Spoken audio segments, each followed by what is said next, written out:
Okay, so welcome everybody.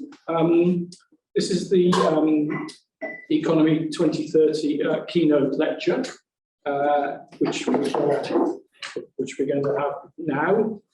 We've just got through all logistics. I think, thankfully, we have got our speaker here because there was a few teething problems, but I think we're okay. So let me just begin by saying a few words about Economy 2030 before I introduce our speaker. So the Economy 2030 project is a joint venture between the Resolution Foundation and the Centre for Economic Performance, and it's funded by the Nuffield Foundation. And so this is a 2.5-year project that we're working on. We've gone some way through that right now. There's 2 phases to the project. The first is mostly about research. The second will be about translating the research into a more kind of practical policy type set of outputs. So the basic idea is that for some time, and this isn't true just about Britain, this is true about many places in the world, this sort of economic model that's been operating hasn't really been functioning particularly well. It's failed to deliver on many outcomes over time. And so, for example, it's not been functioning well for quite some time along a number of dimensions. So one of which would be, inequality is much higher now than it was 40 years ago, and it's been increasing a lot. We've seen productivity being very sluggish, certainly since the global financial crisis. We've seen spatial inequalities that are very prevalent and persistent. And so we've set up this joint venture with quite an ambitious aim, I think, which is to try and say something about what could be done and how we might think that the economy can respond to change in a better way than perhaps it has been doing for quite some time. Hence the reason the title is Economy 2030. We want to think about how we can try and improve things in the decade to come. So the way in which we have the research organised is we have 3 key themes on people, firms and places. And we have a bunch of cross-cutting aspects that run across those, including zero carbon issue, COVID, Brexit, and we're very interested in how those shocks can have impacts on people, places, and firms. And so we've been using this research with the idea that we would try and reform, if you like, Britain's economic model to operate in a better kind of way.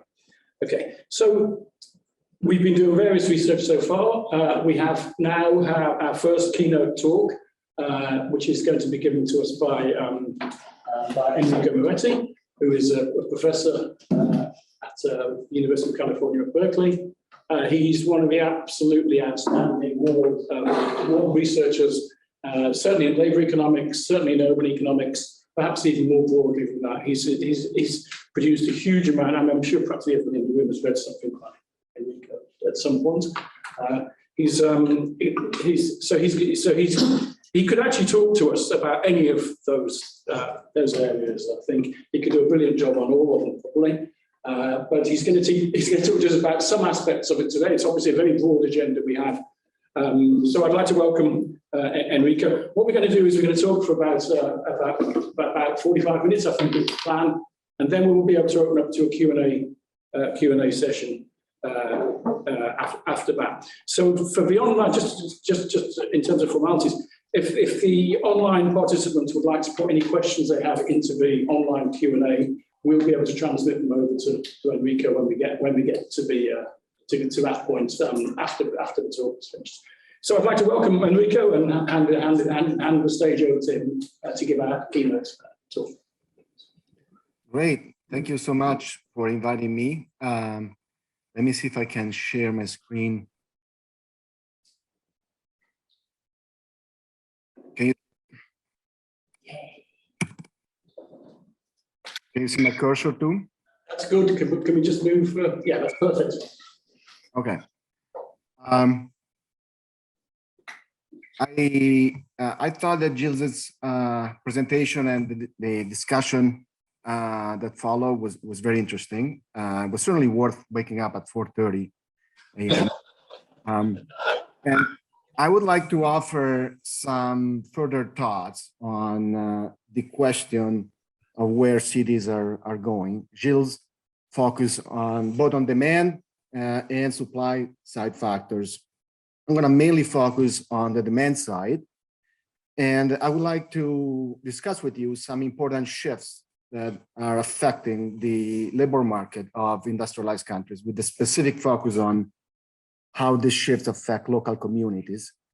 I plan to devote 2/3 of my talk to the period until March 2020, so before the pandemic, and then spend the remaining third offering some thoughts about what we might expect after the pandemic is over.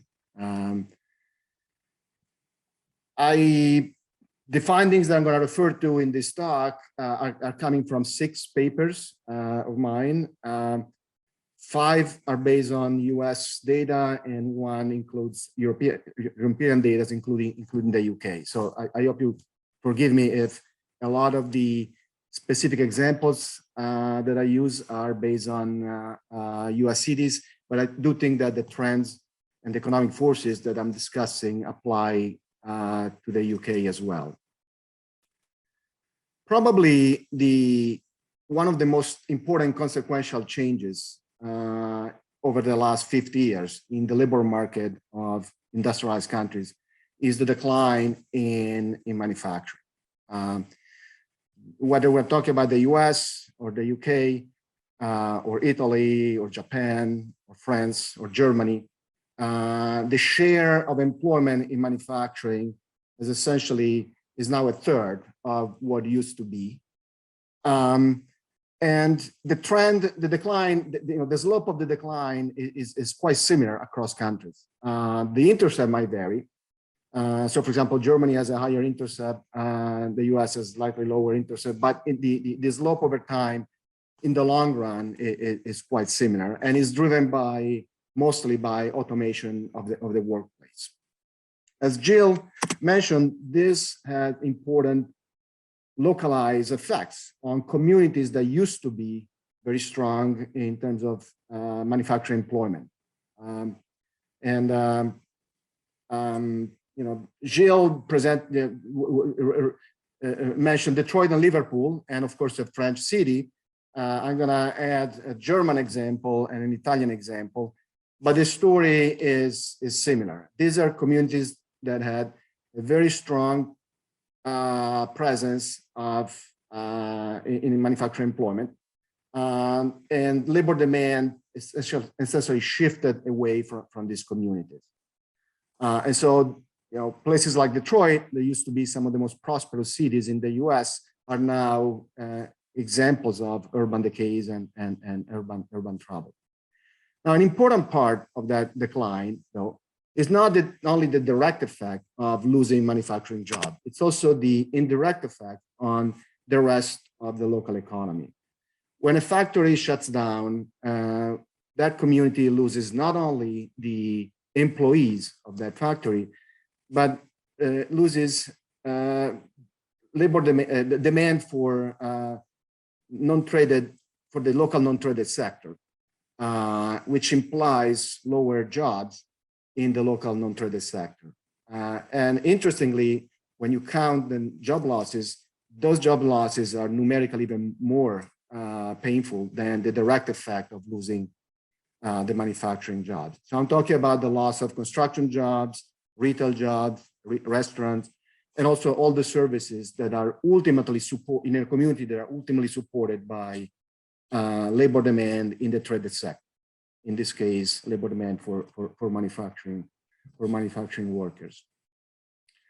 And this is the loss of construction job is particularly painful because often in these communities, the construction jobs offer a good alternative to manufacturing jobs. But in the regions that we're talking about, the Detroit or Torino in Italy, for example, there's not really a lot of new construction. Essentially, the stock of housing was built before the decline, and there isn't really a lot of new jobs in that sector. So if you look at across countries and you put on the x-axis the share of manufacturing employment at the peak, measure at the peak here of manufacturing for that country, and you see what's the correlation with total employment growth in that city. What you see, not surprisingly, are negative slope for most industrialized countries. So the y-axis here is the growth rate of total employment in the city in the decades after the peak of manufacturing for that country, and the growth rate has been decadalized, meaning that it's the average across decades. So it's measuring decades. So not surprisingly, you see negative decline with the cities down here. This will be Detroit experiencing negative growth rate relative to their country in the decades after the decline of manufacturing. This is not terribly surprising, although it's really painful to see. These are not just numbers; these are entire communities that are hurting. On the other hand, this average decline masks an enormous amount of heterogeneity in the experience of communities in the decades after the manufacturing peak. In some new work with Gagliardi and Seraffinelli, we study the experience of about 2,000 cities in France, Germany, Italy, Japan, the UK, and the US in the decades that follow each country manufacturing peak. And we focus in particular on what we call manufacturing hubs, which are cities with a high share of where the share of manufacturing employment at the peak is in the top quartile of their country. So, again, Detroit, Liverpool would belong there. And what we find is quite interesting. We find that, of course, on average, more manufacturing at the peak is correlated with a lower performance, but that average masks a lot of heterogeneity.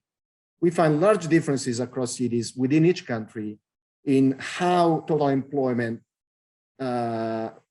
perform after manufacturing goes away. So on average, former manufacturing hub experienced relative decline in total employment, but a non-trivial number of them actually did well and fully recovered, and in some cases even exceeded the previous peak that came in the year of manufacturing peak. So to be precise, this gives you the spatial distribution of the growth rate, the mean decadal growth rate of total employment in the decades after the manufacturing peak in each country. The level of observation is a city or a local labor market. And what you see is in all these countries, you see, of course, that the mass of the distribution is to the left of zero. So you see more negative total employment growth rates than positive. Well, that's almost by construction. These are cities that had, these are manufacturing hubs. So these are cities started off with a lot of manufacturing. So in these decades, experienced a decline and a very pronounced negative labor demand shock. But you can see the distribution, there's a significant number of cities that are to the right, meaning that after the decline of manufacturing, they did well relative to their country. In fact, the share of former manufacturing hubs that have a relative employment that is equal or above the level, their peak in the year of the manufacturing peak is actually quite high in these countries. In the UK is 31%, just like in the US. In Japan is 34%. In France is 35%, and Italy and Germany is even higher. So just in that, above a third of these manufacturing hubs did well. Now, how did they do well? What happened in these manufacturing hubs that did well? Well, they lost manufacturing jobs, but those jobs losses were offset, and in some cases more than offset by job growth in the service sector. And when you look inside the service sector, what was the driver of employment growth in those cities? Was really a part of the service sector that the OECD classify as human capital and knowledge intensive services. It's a diverse set of industries that have one thing in common. They make intensive use of human capital. And so in that paper with Gagliardi and Serafinelli, we look at what's the role that human capital plays in recovery, in increasing the probability that a former manufacturing hub does well and fully recovers. And we find that the share of workers with a college degree in the year of the manufacturing peak is a key predictor of employment growth in the years after the manufacturing peak. So here on the x-axis, you have the share of workers with a college degree in the labor force at the peak, relative to this is all relative to their national mean. And on the y-axis, you have, again, the growth of total employment in the years after the manufacturing peak. And you see a very clear positive trend that turns out to be causal. When we instrument college share with the historical presence of a university or a college in the city, we can confirm that this relationship is not just a correlation, but appears to have a causal. It can be interpreted causally. This, I think, is an important and previously unrecognized point, which is that a negative shock to labor demand does not need to imply the death of a city. Cities are remarkably dynamic, and in some cases, they have the ability to adapt to negative shocks. And I think a great example of this is Boston. There's a great paper by Glazer that traces the history of Boston through different eras. And as far as I'm concerned, I'm going to focus on the more recent period. So the period from the 70s onward. And he makes the point that Boston used to be a manufacturing hub. When you go to Boston today, it's far from a manufacturing hub. Boston today is a key center of, when you look at the tradable sector jobs, where they're coming from, where they're coming mostly from life science research and finance, which are two of the knowledge intensive industries, the service industries that are responsible for the growth of total employment in many of the manufacturing hubs that are covered. Now, the role of human capital in wage and employment growth and labor demand becomes even more prevalent in the last 2 decades, in the period 2000 to 2020, where what you see in the US, but also I think in the UK, you see a small group of, let's use the term star cities for lack of better terms, that experience a significantly stronger labor demand than the rest of the country. And this results in faster income growth. This is true for all education groups, but it's particularly true for workers with a college degree. And it's even more true for workers with a master's degree. And of course, the flip side is faster growth in cost of living, mostly driven by the cost of land.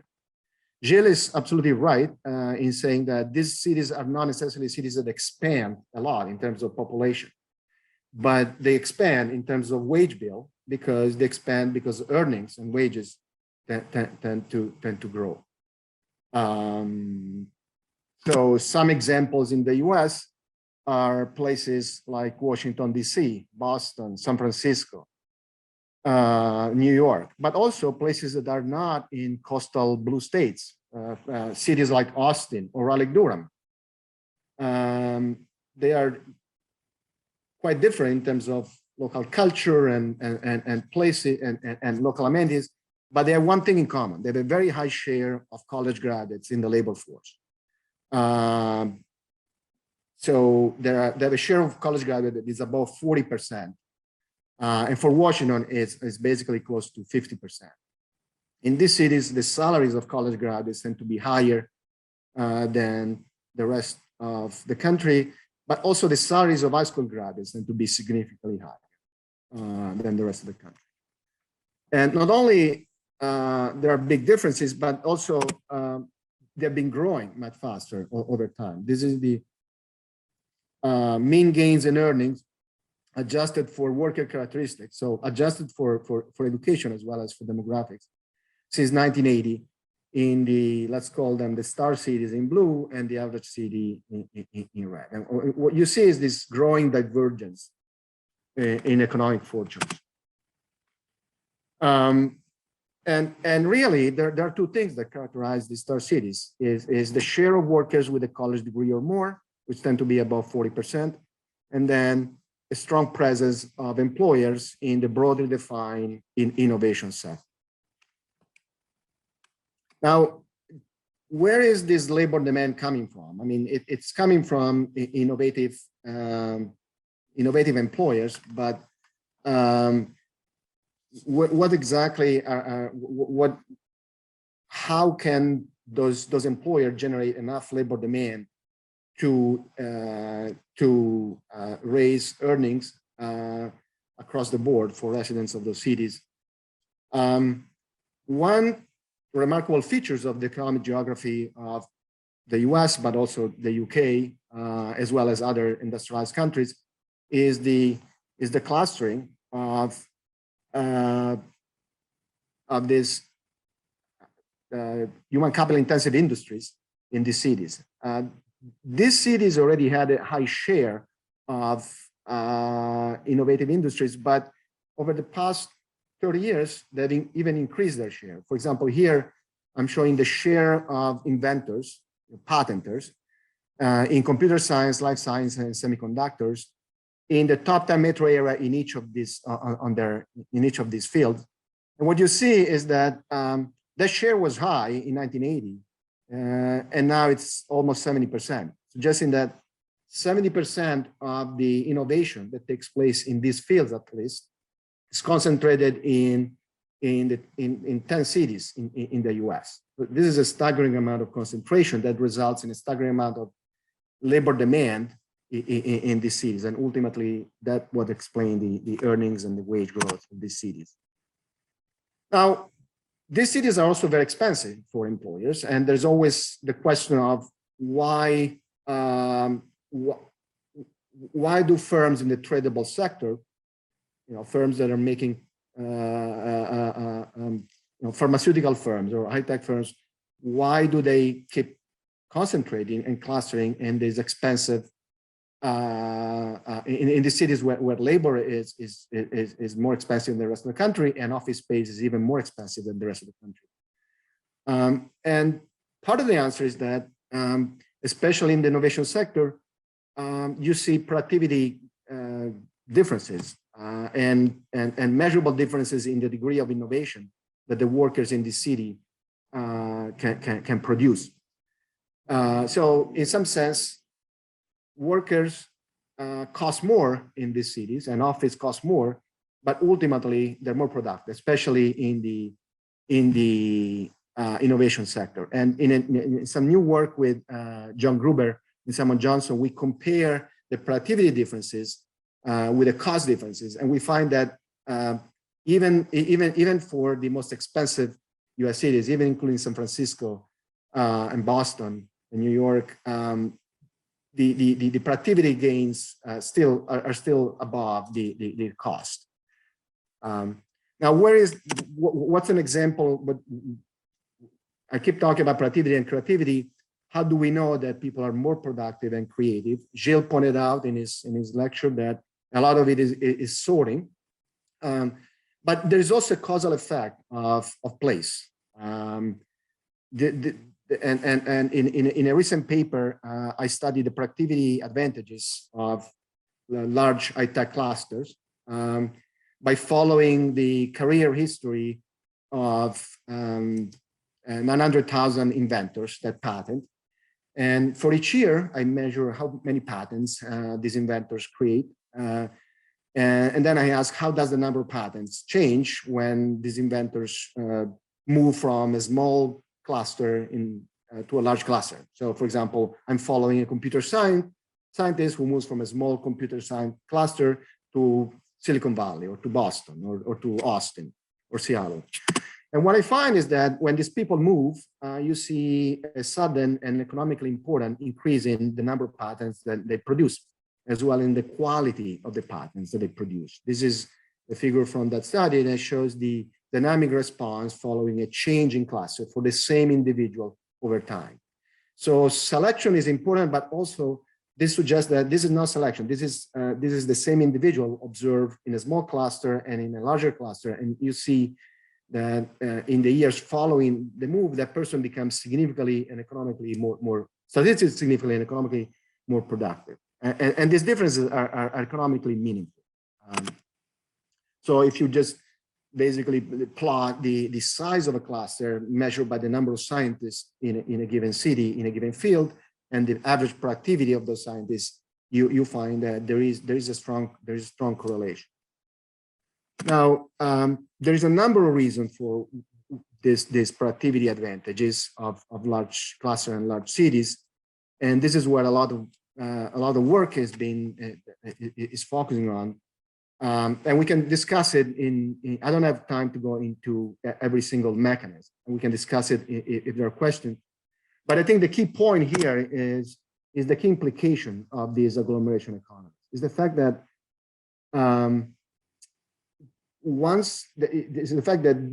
if agglomeration economies are important, they generate an economic distribution, a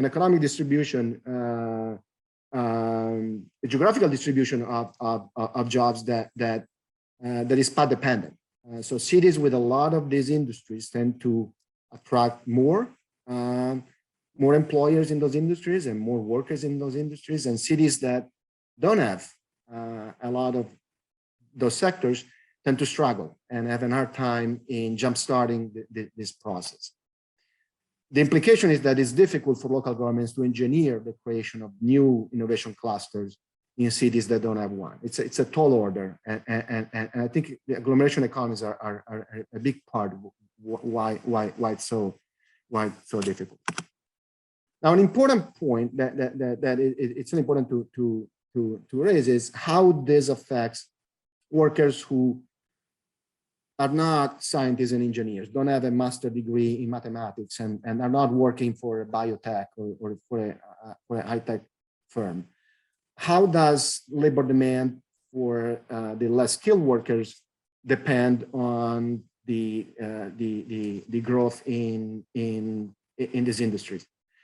And basically, the link there is through the demand for non-tradable services. Just like when you lose a job in manufacturing, you also lose jobs in non-tradable services. When you gain a job in high tech, you gain jobs in non-tradable services.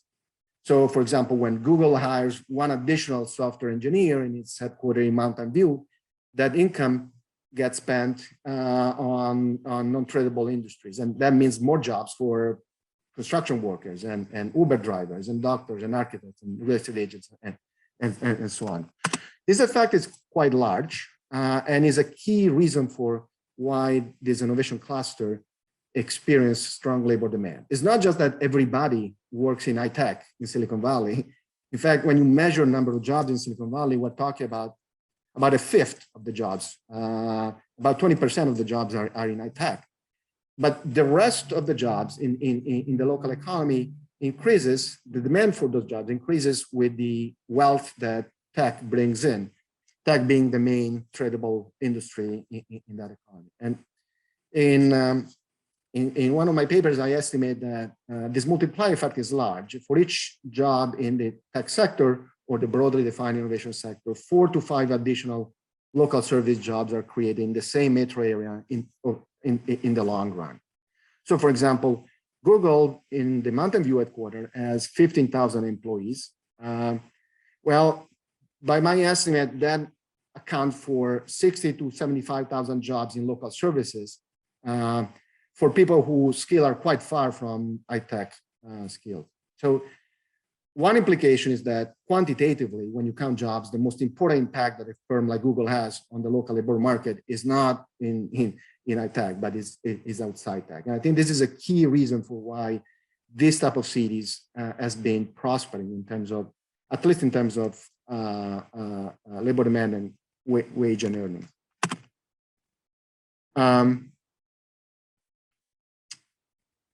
Steve, how much time do I have? When do I?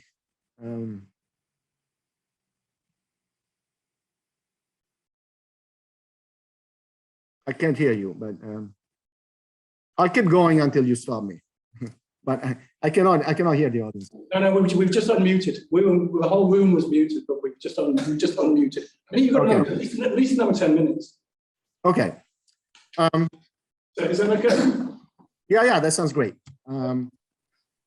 So I think the bottom line is that in the years before COVID, in 5 decades preceding March 2020, it seems that there are 2 key factors that have affected the probability that the community survives the bad manufacturing, the shock in the negative shock from the decline in manufacturing, and then thrives in the years after that. And it's education and innovation. Well-educated workers combined with a large share of innovative companies seems to imply strong labor demand for workers, not just for those who have a PhD or a master's degree, but also for workers who have lower level of schooling. And so public investment in education appears to be a smart industrial policy that has documented high social returns, both for the individual who are lucky enough to get the schooling, but also for the communities that are around those individuals. That basically, an individual by investing in schooling or by moving to a certain city brings benefit not just to their own salary and their own career, but also it changes the type of labor demand that exists in that community. So it makes sense for the government to subsidize that investment in human capital. And I think it's everything that we know about the social return of that investment suggests that investment pays for itself once you take into account the externalities that it generates for the local community. Now, the question is, the final question is, how does this picture changes after COVID, and in particular with the diffusion of work from home?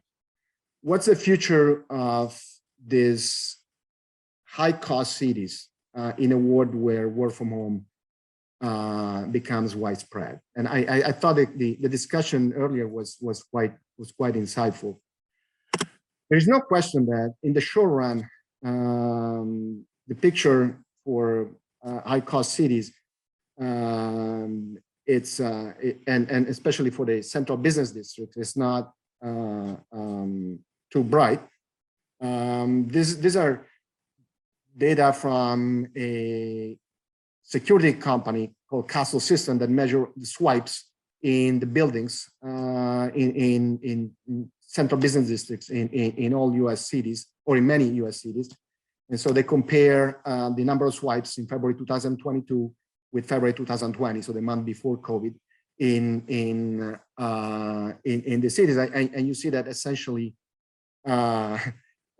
very few people are back at work among office workers in the city. San Francisco is 23%, so not even a quarter of the workers are back relative to February 2020. It's higher in Houston, but we're still far from a full recovery. But in my mind, this is only the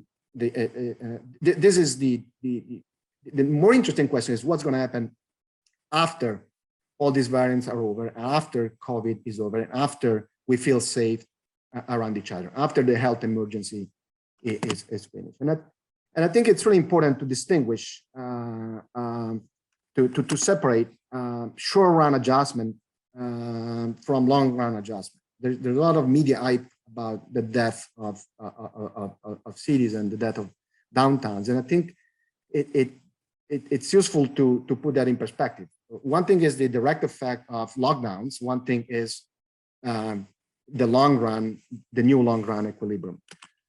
And in that respect, I think it's important to distinguish between two types of work from home. There is the jobs that are 100% work from home, jobs that allow you to work from the Colorado mountains and work at Google in Silicon Valley. And then there is hybrid work, which means working from home 1, 2, 3 days a week at most. And the key distinction from the point of view of cities is that the latter preserves the geographical link between office and resident. With hybrid work, you still need to live in the same metro area. You might, as Jill was pointing out, you might decide to live farther out, but you still need to be in the same local labor market. With the first one, with 100% work from home, you really can live anywhere you want. So I've been working on trying to estimate the prevalence of 100% work from home jobs, and I've been using burning glass data, which includes the universe of all online job posting, and have the great advantage of being very timely. So I have data that I see all online job posting were posted until yesterday. And they're very detailed. They have exact location, industry, occupation. I even have the employer. And I measure the share of 100% work from home jobs as a share of all office jobs. And I think the results are quite interesting. I have it for some cities. This is Boston. What you see in Boston is that in the years before COVID, that share was about 2%. And then in March, the red line is March 2020. That share triples almost overnight. And then kind of stabilizes around 6%. So on one hand, yes, it increases enormously. On the other hand, we're talking about still 6% of the overall labor force. So we're talking about a small minority of office workers, of new jobs being 100% work from home. And the second point is that you don't really see much of a trend since then. I mean, there was a big jump and then it kind of stabilized. And it's similar in other cities. This is New York. So a similar increase from 2% to 6%, and then a similar kind of flattening. Los Angeles, very similar. San Francisco is higher.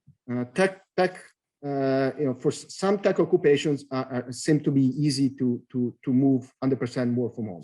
For example, coding, low-level coding seems an occupation where there's more prevalence of this, but not computer scientists. And we're talking about the coders are quite different from the people who design the system, and so that explains why you have more in San Francisco than in other cities. But also in San Francisco, we're still talking about between 8% and 10%. So still the minority of office jobs. Seattle, also a lot of tech, so it's around 8%. And this is a table with a lot of other cities. But I think the general point is that work from home basically tripled overnight in the spring of 2020. It remains a small fraction overall labor force with office jobs. And the share has not really grown a lot after the initial big jump. So I don't really see yet a very strong trend. Now, so I think that the economic forces that made star cities attractive to employers before COVID are likely to survive COVID, and that I think over time, employers will realize that it's very costly to have a geographically scattered labor force, especially if you are in the innovation industry, especially if you are in the business of making new products, new technologies, and that the distance from other coworkers will have a measurable dent in the productivity and creativity of the workforce. And this will be particularly true for young workers. Would, like some of them haven't never met one of their coworkers physically. From the point of view of employees, I thought the discussion earlier was very interesting. And it is true that in surveys, employees currently report liking work from home more. But the question in my mind is, what are the long-term effects in terms of incentives and signaling? And so of course, if you ask somebody, would you prefer working from home? Yes or no? They're going to say, yes, I'd rather work from home because I don't have to commute every day.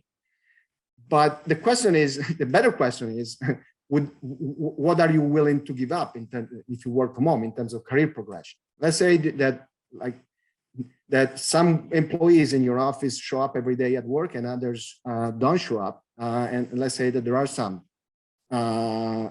productivity losses and maybe career loss. To what extent are you willing to give up the commute? And I think this will depend on the long run equilibrium that forms. And I think it's just too early to say, but I think the incentives for employees will be not the one that people are currently reporting in surveys. There's another point, which is a lot of firms have been adopting pay localization policies like Google and Facebook, where your salary is set based not on the office that you report to, but on where you live. So that reduces the incentive to move away, because when a Facebook employees whose office is in Melon Park moves to Utah, sure, now its cost of living is lower, but then his salary adjusts downward. And so that will reduce the appeal of 100% work from home for employees. So I think the implications are that a scenario where the majority of office workers will work remotely every day appears unlikely. I think a more plausible scenario is a scenario where there is widespread hybrid work, say 1 or 2 days a week, which implies that most office workers will have to remain in the metro area where their office is. There might be relocation within the metro area, away from the center toward the periphery. Although, for example, in a metro area like San Francisco, it's not obvious to me that the center will lose that much. There's a lot of young workers who work for Silicon Valley companies that would prefer living in the urban core, and so work an hybrid type of model would allow them to live in the city and work in a suburban office park. There will be probably some smaller office footprint, although it doesn't have to be one-to-one, right? If in a firm where there's 2 days a week of work from home, that means 40% less office time, but it doesn't mean 40% less office space. You cannot reduce it one-to-one. For once, everybody want to work from home on Monday and Friday. So that means that you cannot adjust one-to-one. But most crucially for CBDs, for central business districts, I'm a little bit more optimistic than Gilles is. Gilles was predicting a decline of people around in CBD, in the central business district, a decline in local services, maybe rising crime. I think one key point to keep in mind is that the supply of large office buildings in central business districts is fixed. That those buildings are not going anywhere. And in places like London, in places like San Francisco, in places like Boston, those offices will not be empty. The rent will have to decline possibly, but there's going to be, and the footprint of each firm might have to shrink, but there's going to be other new entrants that will enter. Like for a fixed supply of office buildings, there's going to be bodies in the central business districts. It's just a matter of how low of a rent the incumbent owners of those buildings will have to accept. But ultimately, in the long run equilibrium, I think that we'll see the same number of people in central cities that we see before COVID. And then, if you are an owner, if you invested in one of those buildings, you might have to accept a lower rent. But from the point of view of cities and city centers, I think the new normal will not be all that different from the old normal. So in conclusion, I think that the economic forces that have driven the growth of labor demand in star cities before COVID are likely to exist to a large extent after COVID. And that education and innovation are likely to remain important drivers of employment and wage growth for communities. And the cities that have a large share of college-educated workers and have a good mix of employers with innovative, with a lot of investment in R&D, are likely to continue to grow faster in terms of labor demand than the rest of the country. I think that the economic forces that have generated the success of star cities create a big challenge for the cities and regions that are left behind. If part of the success of the star cities stems from agglomeration economies of some type, then that means that it's difficult for local governments to engineer from scratch the creation of new Silicon Valleys in places where you have very little of that.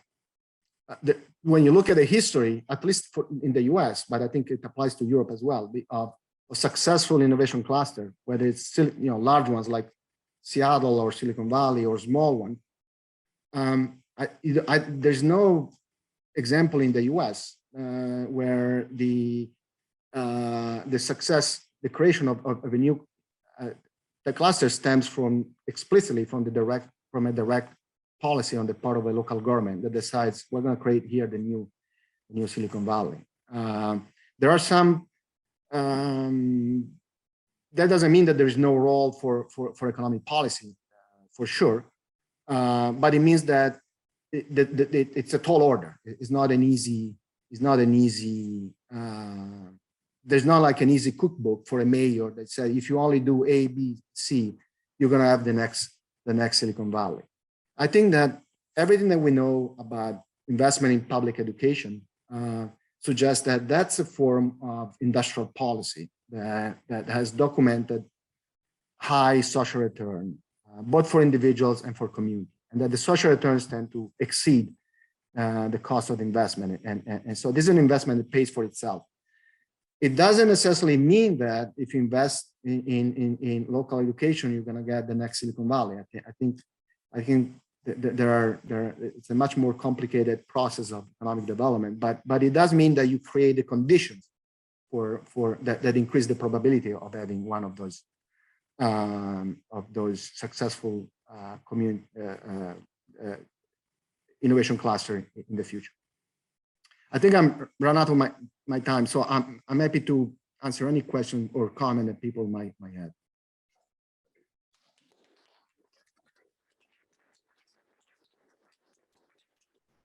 Thanks so much, Enrico. That's really, really good for our Economy 2030 inquiry and many of the issues that you're speaking about.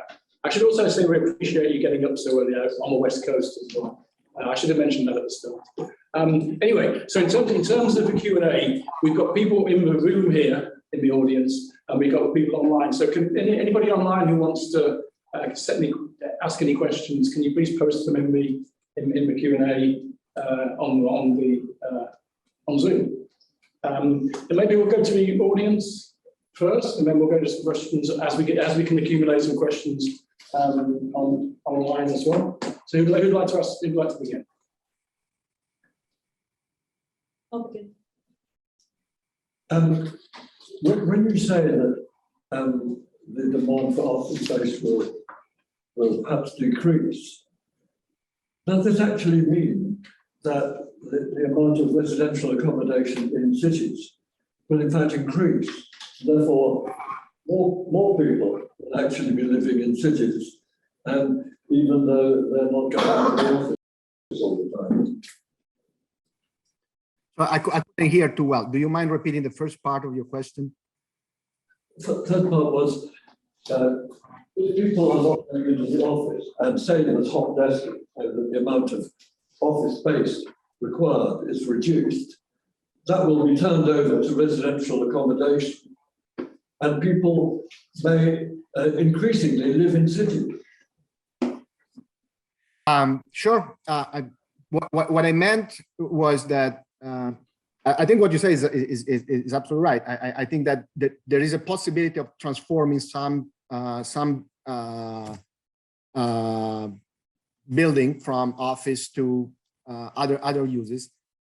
the point I was trying to make earlier was even for the bill, even without that transformation, those offices are not going anywhere. And so if you have a given supply of office building, ultimately in regions where there is a labor demand, ultimately there will be somebody taking that space. It might be much cheaper than it is now. It might actually be a good thing for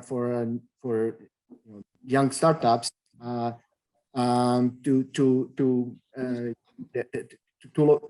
now will have the possibility of locating in places that before were prohibitively expensive, places like downtown San Francisco, for example, and I suspect downtown London as well.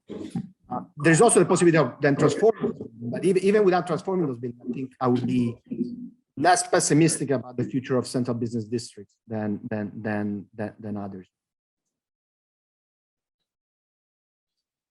I'm trying to think about the implications of your account, Enrico, and also Gilles' account for the Economy 2030 sort of enterprise. And obviously, one of the things we're really interested in that project is thinking about the impact of the future for low middle income households in particular. So I suppose maybe I'm grossly caricaturing, but I took Gilles' account to be well, your suggestion of the solution is the same, which is you want to attract high skilled, high salaried people into these places, and that has all these kind of knock-on effects. Gilles' account, in my estimation, was one of which is when you do that, the kind of natural fallout is that you get rising housing costs, and eventually that squeezes poorer people out.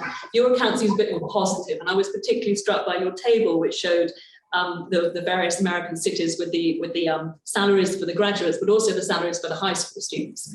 And so I suppose I'm really interested to know, where do those higher salaries come for those high school students in that situation, and how are those people retained in those cities and not squeezed out by those housing costs?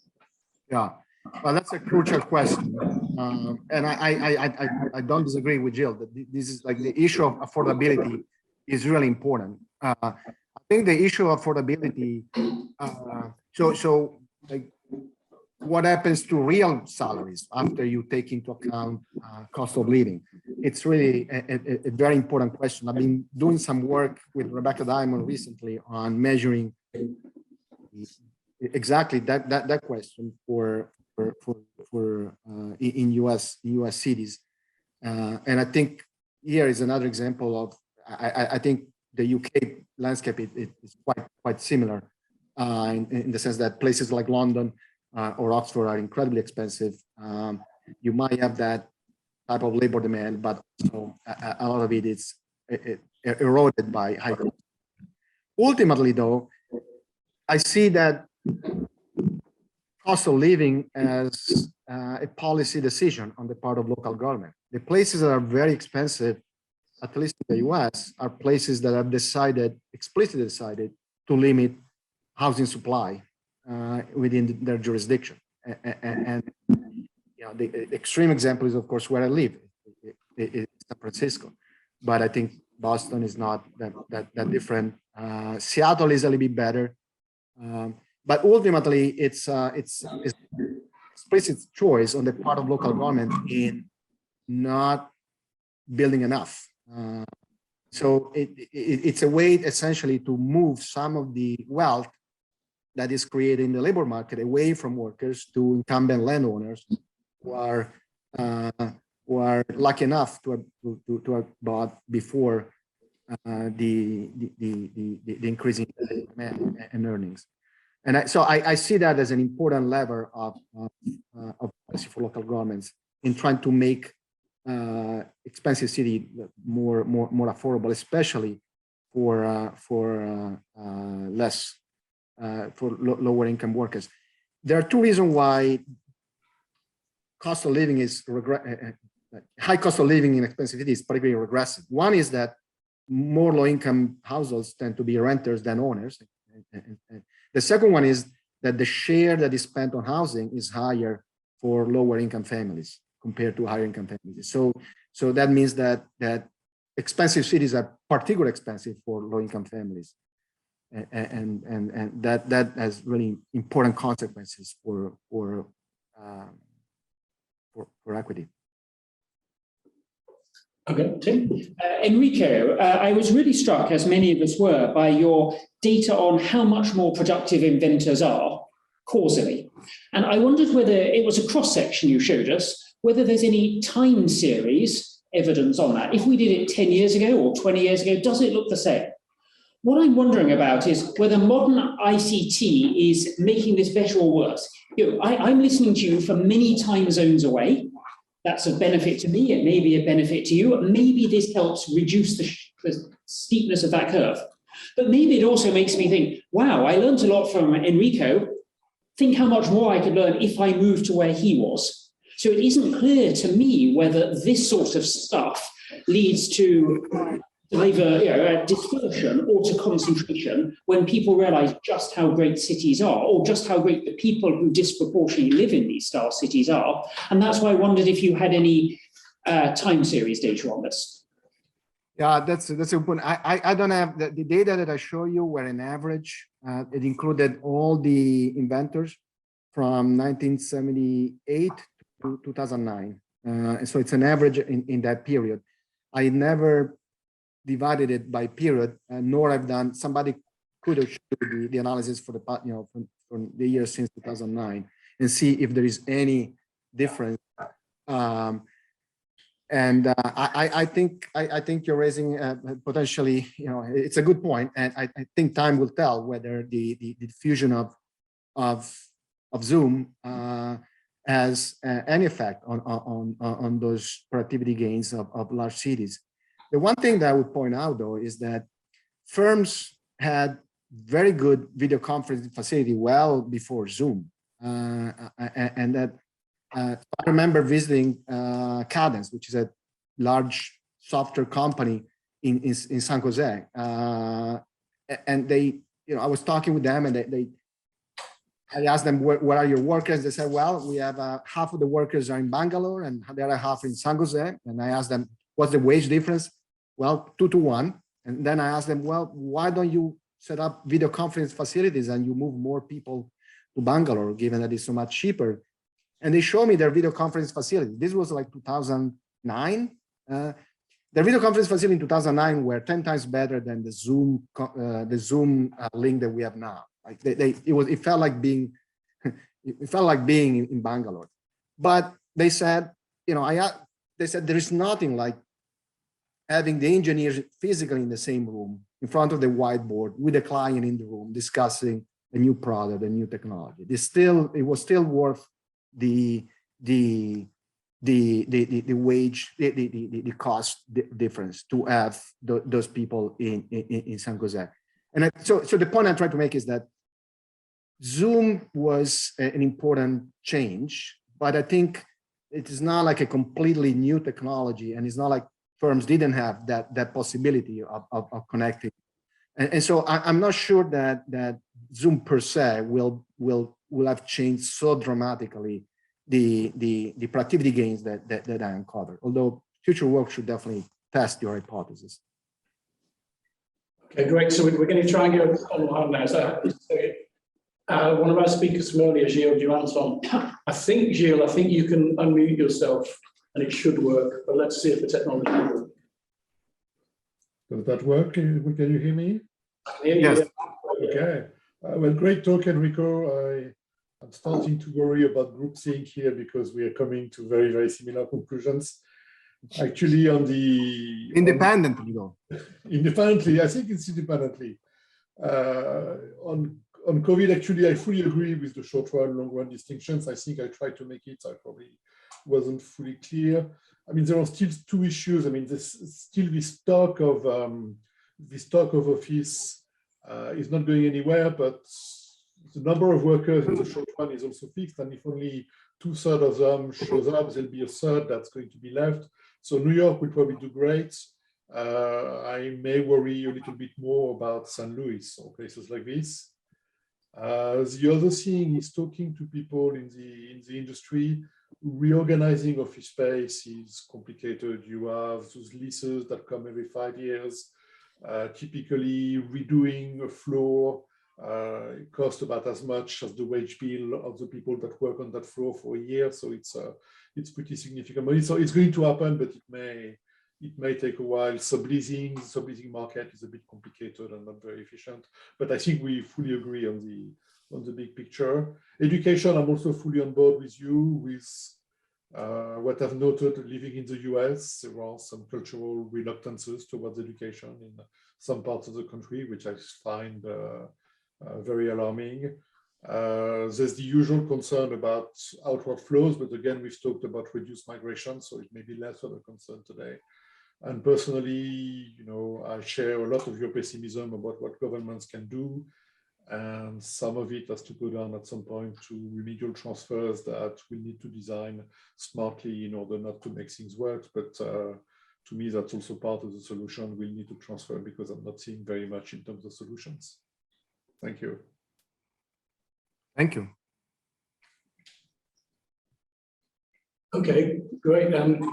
So we're going to try and translate over some of the questions from Q&A now. So I'm going to read them out to you, Enrico. So there's two people who've asked, Christian Spence and Gabriel Lucetti, who've asked a very, very similar question. So they're still asking if there is an increase in college graduates in big cities, and if that's raising the labour demand for other workers, what are the implications or consequences in terms of wage inequality? And is there an adaptation of low-skilled workers' wages going on in that context as well? Also, was a question about should we be considering the need for an improved wage floor if there is more job creation going on in terms of the creation of high-skilled, well-paid jobs in some places and not others. So the implications for wage inequality, I think, is what's being asked. Can you repeat the second question? Oh, the second question, and maybe Mr. microphone's not working well enough. So the second question is if the creation of high-skilled, well-paid jobs is driving more kind of fundamental job creation in places, is there a need for wage floors for the lower-skilled workers who are being created, whose jobs are being created as a consequence of the what's going on in the city? Yeah, sure. I think what you see empirically, it is true that in cities where there is more college graduates, you see an increase in inequality. So that the salaries at the top, so all the salaries move up, but the salaries at the top move up more than the salaries at the bottom. Now, the salaries at the bottom are higher than the salaries of unskilled workers in other cities, but the within city inequality tend to be higher, and that's particularly true after you deflate for cost of living, for the reason that I was referring to earlier. That the cost of housing is particularly the housing share. The amount of money that is spent on housing is higher for low-income households, and therefore that cost of living in expensive areas is more costly for the low-income workers. And so I think that's empirically true. And then the question is what to do about it. If the question is about minimum wage, there is a lot of new evidence actually that's coming out, studies that studying the local minimum wages. So in the last 10 years in the US, you've seen the emergence of these local ordinances of minimum wages. It used to be that only states could set a minimum wage, and now cities are setting their own minimum wages, and they're vastly different from each other. For example, San Francisco minimum wage is about $15 an hour, and then other cities minimum wage is $8 or $9 an hour. And so I think it will be interesting to see what happens in the studies that are coming out. There are two contradicting forces. On one end, it makes sense to help the local workers with a minimum wage that varies across cities. On the other hand, it is much easier to displace employers when you do it at the local level. So, for example, if all it takes is for an employer to pay lower wages to go across the municipality border, it's much easier for that employer to move than if the minimum wage was set at the state level. So there's an interesting trade-off there between equity and efficiency, and I think we're just at the beginning. I think there's not enough studies yet on local minimum wages, but I think we're going to see a wave of new studies this year because people have been studying these local minimum wages that have been adopted in the last 10 years. Okay, great. Have we got more questions in the room? Yep. Oh, behind you. Oh, Anna. Sorry. Hi, Enrico. I have a question about innovation and R&D, which we know is spatially concentrated, and particularly in the UK, where it tends to be quite concentrated, either when you look at R&D expenditures or patenting outcomes or other measures in the Golden Triangle of Oxford, Cambridge, and London. So recently, policy has been focused ever since the R&D places strategy in kind of trying to spread R&D expenditures. But we know from the literature that the impacts of R&D and spillovers from universities are often stronger in more research-intensive places where there's proximity to the local specialism. So I wonder for you, what are the kind of key success factors for having a more regionally balanced spread of R&D expenditure to actually benefiting those places as well? I would refer you to John Gruber has a great book on this, where he published it 2 years ago, and he has 20 policy idea for doing exactly what you're talking about, trying to rebalance the R&D employment across places, using either federal money or state money.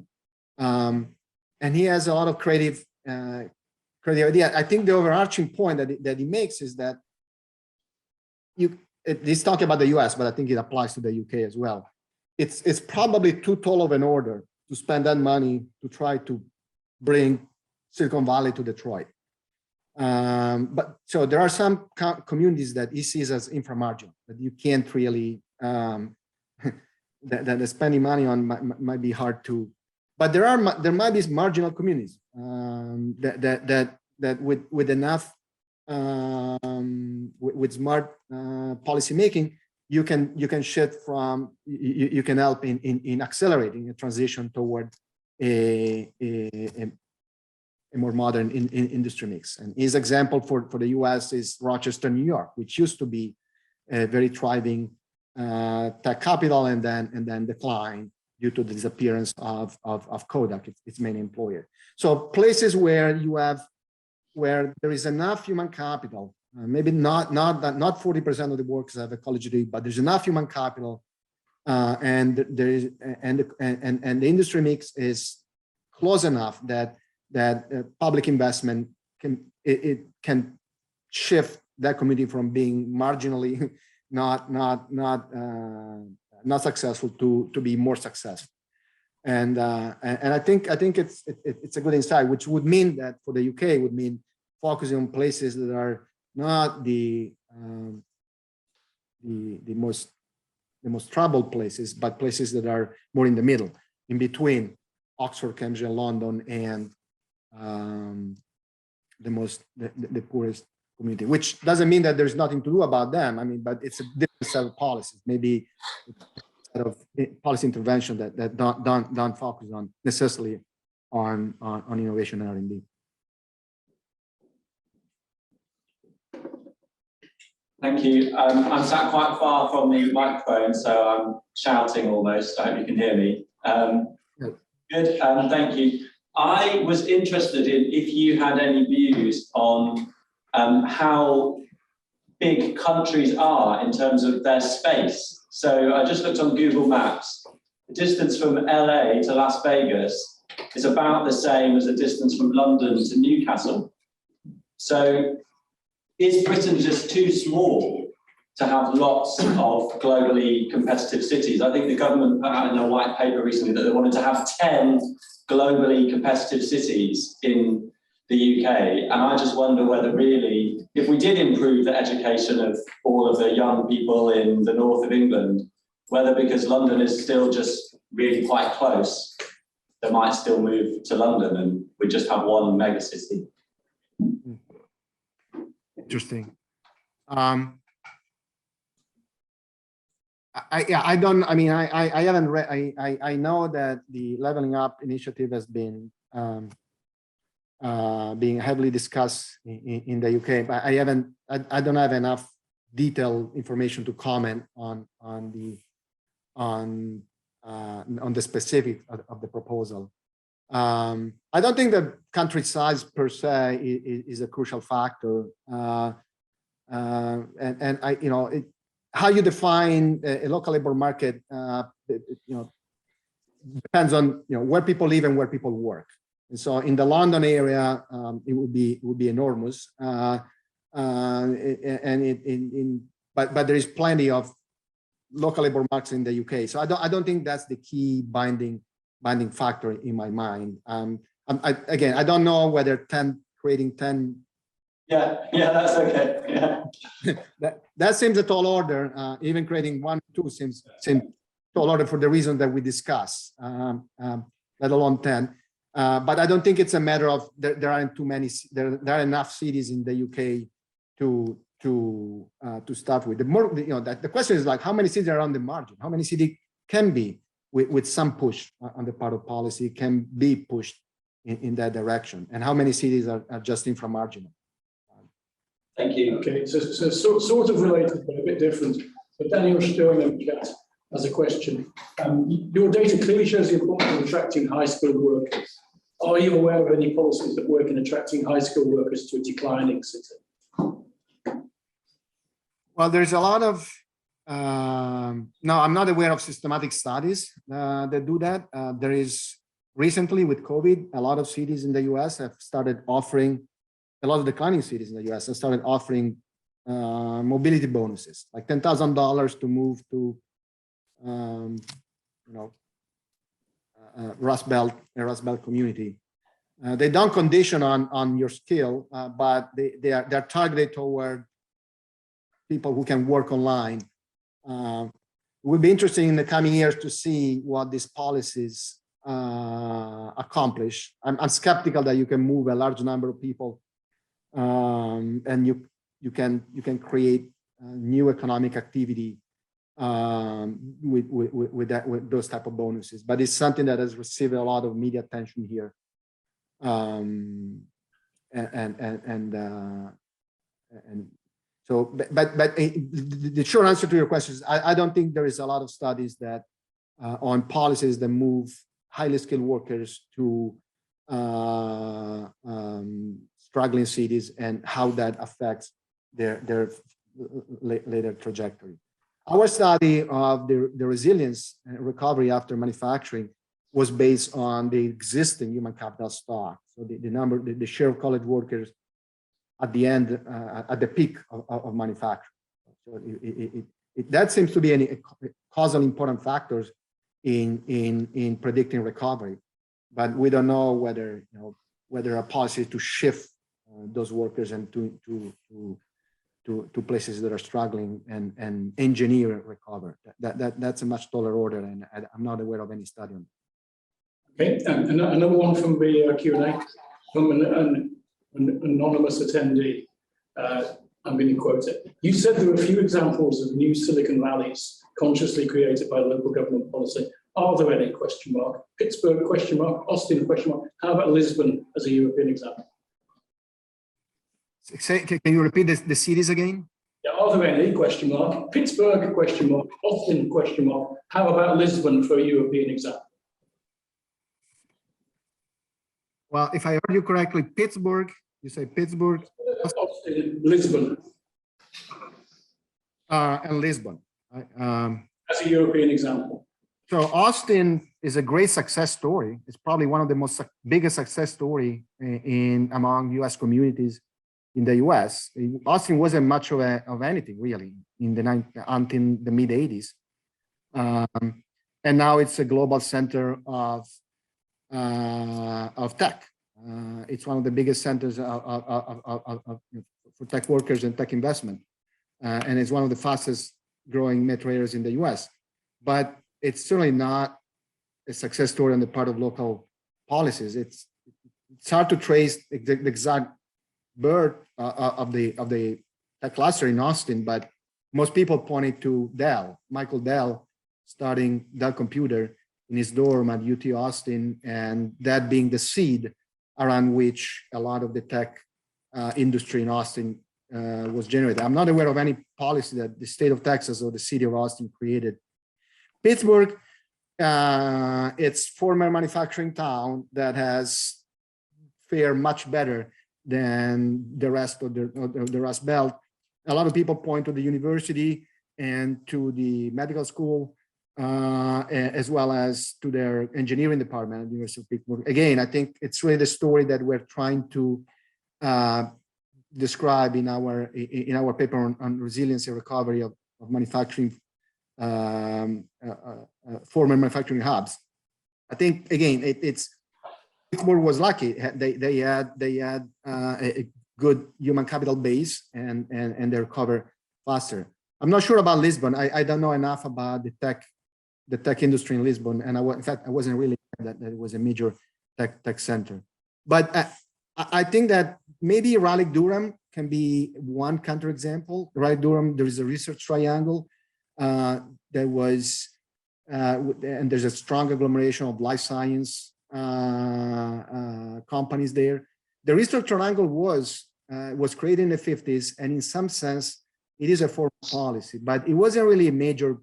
It wasn't really. They didn't really do much. I mean, it's not like the research triangle provided funds or provided. They provided some marketing for the area, and then originally they provided cheap land in the 50s. But this is an area where land is, in the 50s, 60s was very cheap anyway. So I'm not sure that the research triangle. Some people point to it, but I'm not sure it's a great counterexample to my statement. Okay, we're going to get back to Ruth now. Thanks for a very interesting talk there. Lots of food for thought for us. I was going to ask more or less the same question as Anna, but let me ask a variation of it. So what I take you to be saying is there's only limited scope to push against the sort of clustering forces in knowledge-based industries. There are some success stories, there's some things you can do, but shifting markedly the distribution of high value-added knowledge-based industries is tough, is what I take you to be saying. I guess my question is, does sort of working from home technology in the limit really change that? So I take your point that at the moment, there's this sort of hybrid working where there's still a lot of attachment to the office, but surely where this is going is very sort of limited need to be in the office as the technology improves and meeting over distances really changes. Was that, in your view, without getting too much into sort of futurology here, does that change to a large extent that sort of conclusion? Can you even out activity spatially in that world much better? I think it will. I think will depend on the occupation. I think for some occupations, we see now a much wider adoption of work from home, and I can see that trend to continue. I made the example in the talk about coding. Basically where you assign a specific task and it's easy by your supervisor, and you accomplish that task. Coding lends itself to that, but I think that the majority that I don't think it's representative of what office job will look like, even in the long run. And now I'm talking about 10 years out. I don't know what 100 years out will look like. I can only speculate about 5 or 10 years out. It seems to me that will remain the exception. It seems to me that especially for the innovative industries, being physically face to face and being in the office and connecting with clients and connecting with coworkers will remain an important component of productivity. I hate navel gazing, but it's certainly the case, at least for my work, that it's hard to schedule a Zoom call with the colleagues where we plan to have the next great idea. Let's meet on Wednesday at 3, and we're gonna have the next great idea on Zoom. It works in a much more serendipitous way, and it works. I think I think Zoom is great to complete some task and to have very focused meeting on specific questions, but it's much less good at generating new ideas. There's a great new paper by David Atkins that uses cell phone data to track workers in Silicon Valley and shows that there's a significant impact of serendipitous meeting on the probability that two workers end up citing each other patterns. These are like random meetings that occur not in the office, they're not planned, that just happen when people bump into each other in a cafe in Silicon Valley. It's really a remarkable paper. I've been working on human capital spillovers for 22 years, and I find that paper one of the best example, one of the tightest form of evidence on this. And so I'm not saying that work from home will not be important for some occupation. What I'm saying is that for the modal occupation, it seems unlikely to completely change the attractiveness of large cities. Thanks. I wanted to press you again on this theme of the extent to which you can attract and retain highly educated workers to boost a city, which you do discuss in the new geography of jobs. And there is it's a very live policy debate in Britain. One view is, and you suggest this in your own book, that if you just produce more graduates in an area with relatively few good quality jobs, you just export more of your young people, so you make your local problem worse. And the counter argument is there's some stickiness, and if they come to the university, some of them will stay, and so it's an attractive and effective vehicle for boosting an area. And my recollection of your discussion in your book is you attach particular importance to medical schools, because medical schools are often the mechanism that particularly brings the supply of high quality jobs with them, because they tend to be associated with expansion of hospital provision and more sophisticated hospital provision. But it would be very interesting to hear your update on that question, to what extent an increase in higher education places in a less affluent city would contribute to the improvement in the economic prospects of that area. I see it more of a necessary condition than a sufficient condition for the improvement of the economic prospect of an area. I think that an increasing labor supply on the part of college graduates doesn't necessarily generate labor demand for everyone. I think it's a necessary condition in the sense that when the next Michael Dell decides to open the new startup, or the next Bill Gates decide to open the next Microsoft, it's hard for that seed to generate a lively cluster without the presence of a large stock of college graduates in that area. I think it's the fact that there's a lot of college graduates in there does not necessarily guarantee that there will be the next Microsoft in that area, or the next Dell computer in that area. So I realize that it's not there are people who have made a career out of cluster engineering, and they go around communities and they offer a cookbook that says, if you do A, B, C, and D, you will have the next Silicon Valley. I tend to be skeptical, and I realize I don't have that cookbook for you, but I think it's best to be honest. I don't think there is a strong. about exactly what can be accomplished. On the medical school, I think it's a great, that's a form of local policy. That's one, by the way, one of the example that John Gruber mentioned in his book. Medical school and hospitals are a great source of labor demand. They're very labor intensive. They offer jobs for all level of skills, from the least skilled to the most skilled professions. So I think that could be one type of intervention for particularly troubled community. Most of the health services are non-tradable, so there are people trading patients in the community. So, but there is a component of medical schools and hospitals that is tradable when you basically treat patient from outside, where you're good enough and you treat patient from outside, and that could be an engine of labor demand.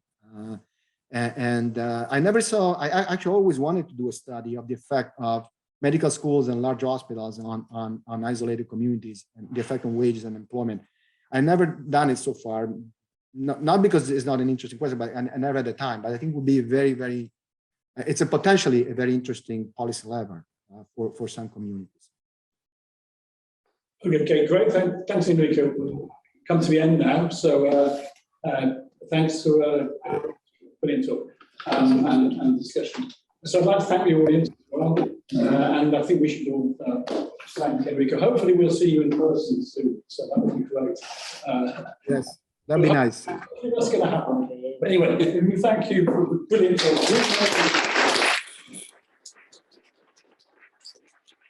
Thank you so much. I really enjoyed it. Great, thanks, Enrico.